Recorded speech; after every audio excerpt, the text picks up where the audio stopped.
Okay, well, let's do two proportions. So we'll start with our single proportion hypothesis test.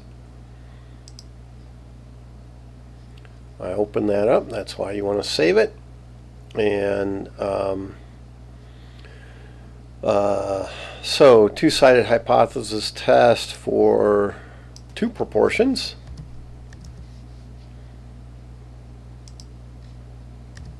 Okay, so I have that.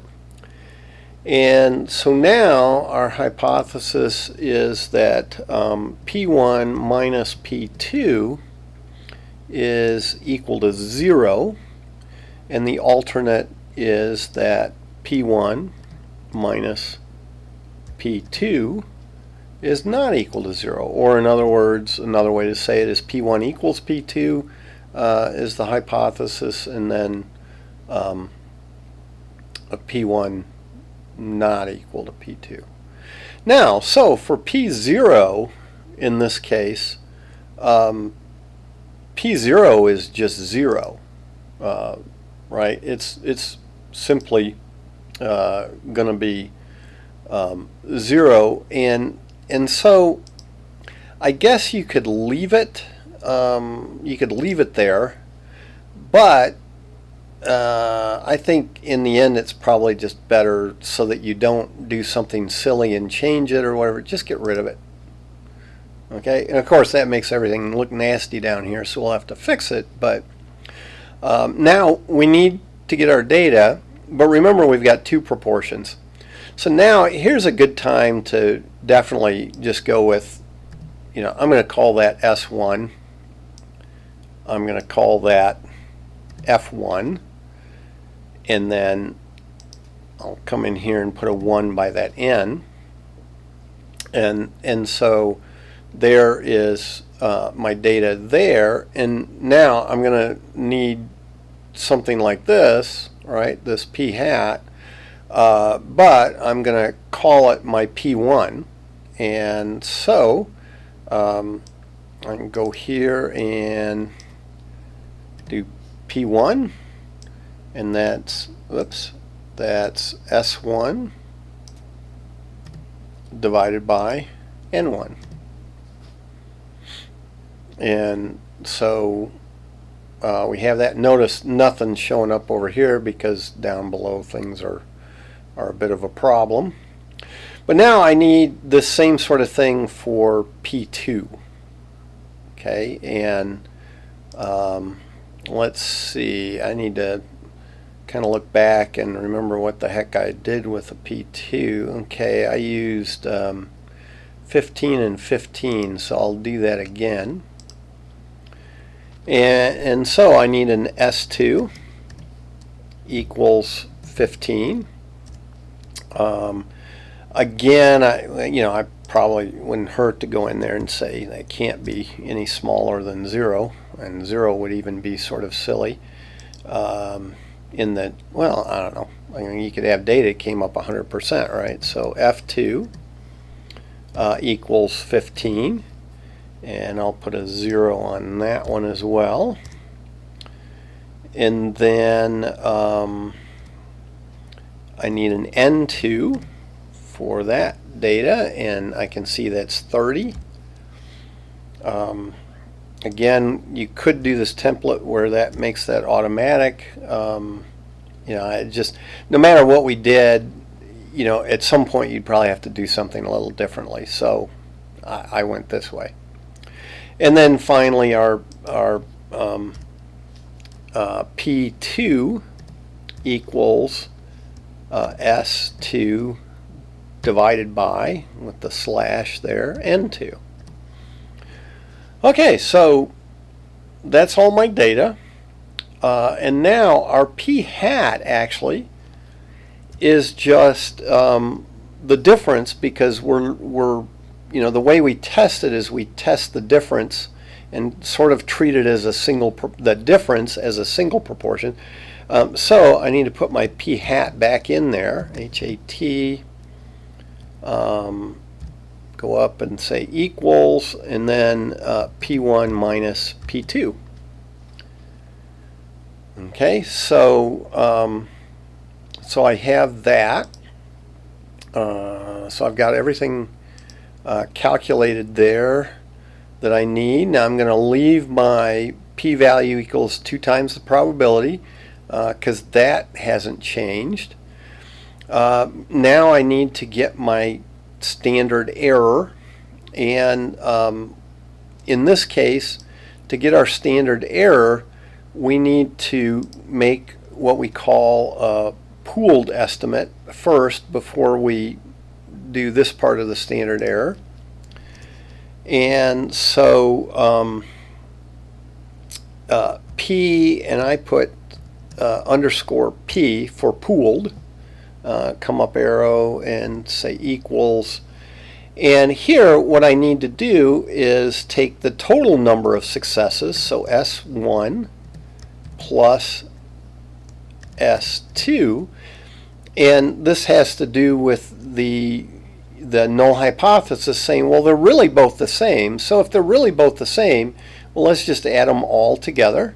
And now I highlight and hit the slash for a fraction and see it does the whole thing.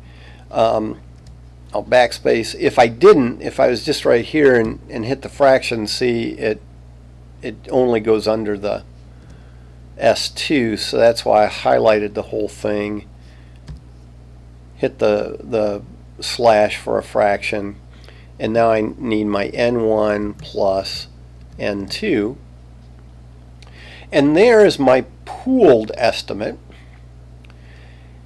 And then, so for the standard error, what I need is that to put this in, put PP in here for this over N1 plus this whole thing over N2. Okay, well, there's a slightly, well, I don't know if this is any easier, I guess. But so I'm going to first change that to the P.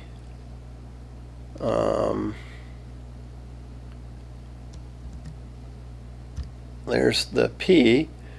Now, instead of doing this with the N, well, I don't know, it doesn't matter. You know, you could do this N1 and then come in here and copy the whole thing with a Control C. Now, I think I'm still under the square root. I'll find out very quickly and say plus. Yes, I'm still under the square root.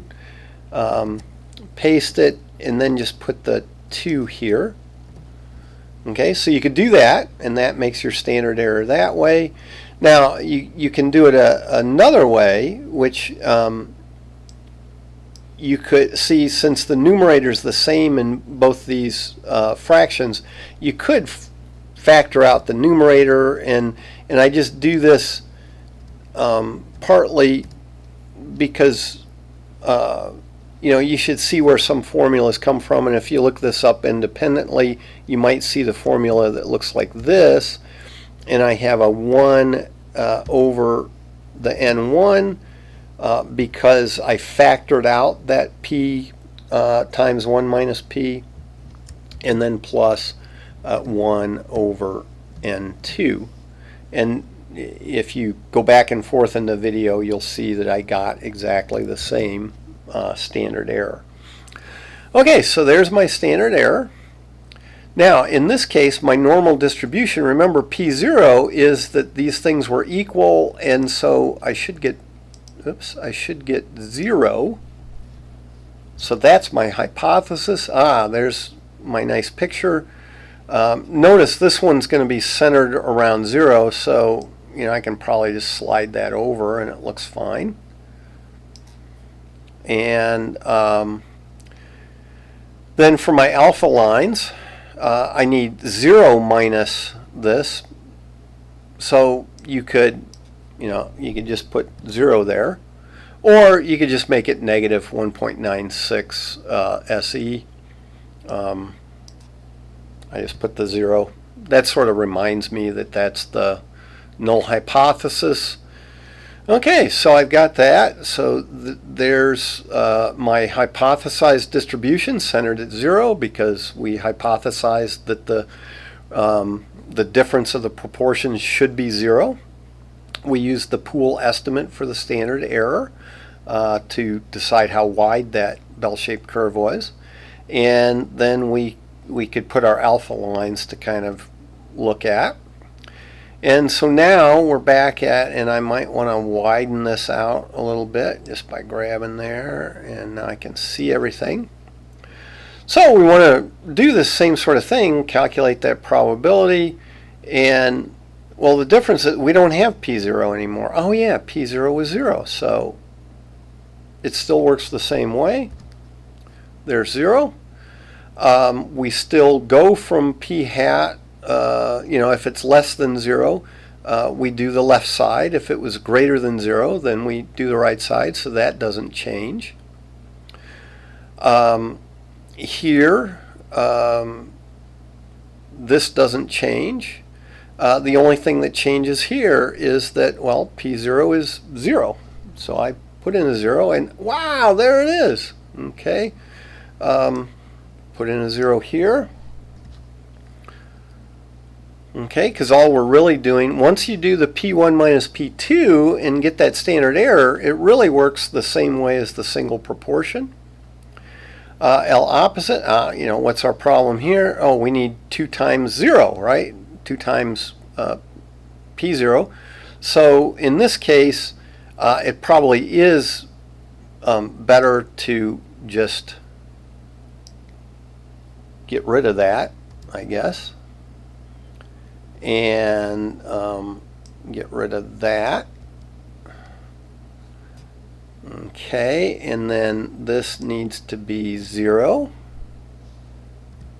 And there it is. See, once we changed it to 0, that worked, and changed this P0 to 0. And of course nothing shows up for that because the difference wasn't greater than 0, but this is set so that if the difference were greater than 0,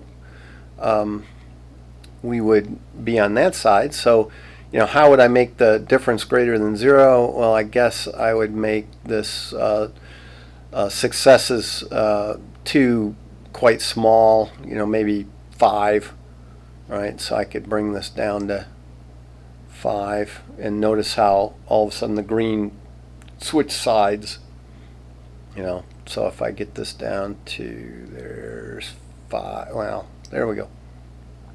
Okay, so I bring it down to 5, and things switch sides. So I'll take it back up to 15. All right, and notice that the p-value updated, and that looks about right, because again, there are my alphas, so I'd have to be on, out here on these extremes out here to be less than a 0.05, and I'm not.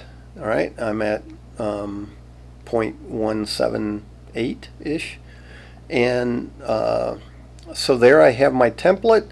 Now I've got a lot more to change here, right? I have to remember to change, adjust successes, failures, and n for both pieces. But when I do that, then everything else should update, and I should get a nice picture and kind of see what I'm doing. So there are 2 proportions, and what you want to do is, I think I forgot to tell you at the very beginning, you probably want to save this as the 2 proportions, right? So you would go here, and instead of, I've got single proportion test, I probably just, go in there and change that to 2. I'm not going to do it, but because I've already made one of these. But there you go. There would be the 2 proportion test, and so I'm just going to close that. But yeah, definitely remember to save it as something different so that you have that template as well. So there we go. Again, pretty quick once we had the basic stuff in there. Not a lot of difference. We generate from the null hypothesis, we generate this distribution. We know where the 0.05 goes, and so then we're in good shape. All right, so that's another one done.